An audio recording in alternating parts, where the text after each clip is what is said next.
भैया आजकल औरतन के स्थिति क्या है, हम अपने गीत के माध्यम से आपका सुनावा चाहिए थे। सुना जाए भैया। अरे फूहरी न जागी पसारी आवा घमवा, फूहरी न जागी पसारी आवा घमवा, फूहरी न जागी पसारी आवा घमवा, फूहरी न जागी पसारी आवा घमवा, फूहरी न जागी पसारी गावा घमवा, फूहरी न जागी पसारी गावा घमवा, फूहरी न जागी फूहरी न जागी फूहरी न जागी फूहरी न जागी फूहरी न जागी फूहर न जागी पसारी गावा घमवा, फूहरी न जागी पसारी गावा घमवा, फूहरी न जागी पसारी गावा घमवा, फूहरी न जागी जगबो की हिनता मुँह लटकाए ऐसा कई के भैया उठत थी।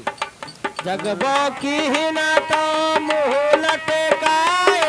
जगबो की हिनता मुँह लटकाए जगबो की हिनता मुँह लटकाए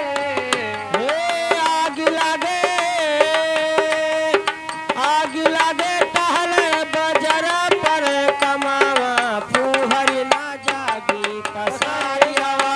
घमवा, फूहरी न जागी पसारी गावा घमवा, फूहरी न जागी पसारी गावा घमवा, फूहरी न जागी। और का भैया भा भैया हाँ अंगना बहारिन ओ भितरा बहारिन अंगना बहारिन ओ भितरा बहारिन अंगना बहारिन ओ भितरा बहारिन अंगना बहारिन ओ भितरा बहारिन मुरवा लगाइन रसोइया के कोनवा, फूहरी न जागी पसारी आवा घमवा, जागी पसारी आवा घमवा, फूहरी न जागी पसारी आवा घमवा, फूहरी न जागी।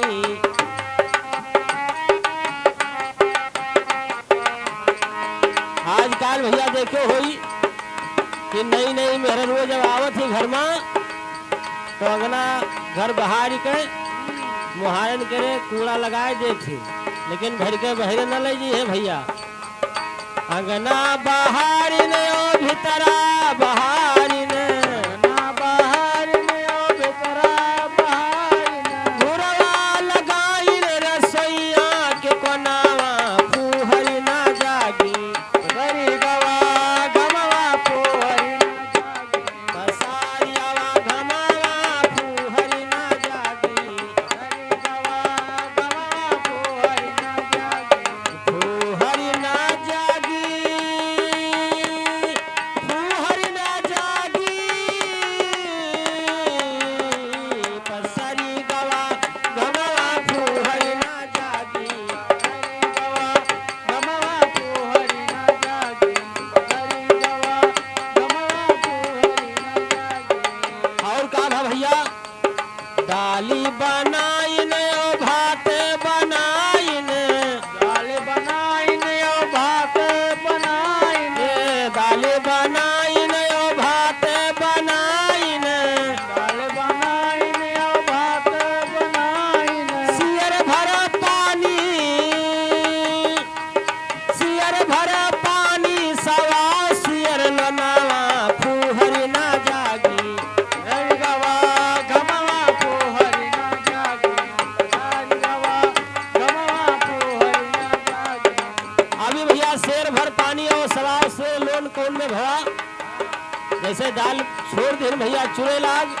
और अपना ले ही मोबाइल देखे लागी और ओकरे बाद में याद नहीं रहेगा कि लोन छोड़ा रहा कि नहीं छोड़ा रहा, तो एक बाजी छोड़ी दोबारा फिर से छोड़ दी। दाली बनाइन भात बनाइन दाल बनाइन भात बनाइन शेर भरा पानी सवा सियर लोनावा फूहरी ना जागी पसरी गवा गवा फुहरी ना जागी पसारी गवा घमावा फूहरी ना जागी पसरी गवा गवा फुहरी ना जागी हाँ, कहाँ ये कबीरा सुनो भाई साधो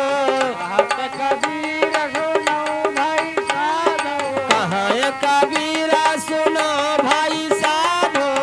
सुनो भाई साधो सुनो भाई साधो फूहर देखावे कबीर साहब ने भी लिखा था फूहर देखावे यह है लक्षणवा फूहर ना जागी पसरी आयो गवा फुहरी ना जागी पसारी आवा गमवा फूहरी ना जागी पसरी गवा गवा फुहरी ना जागी पसरी गवा गवा फुहरी ना जागी हे फूहरी ना जागी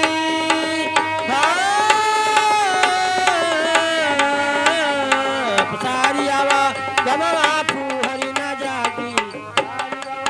गमवा फुहरी ना जागी पसारी गवा गमवा फुहरी ना ना जागी पसारी आवा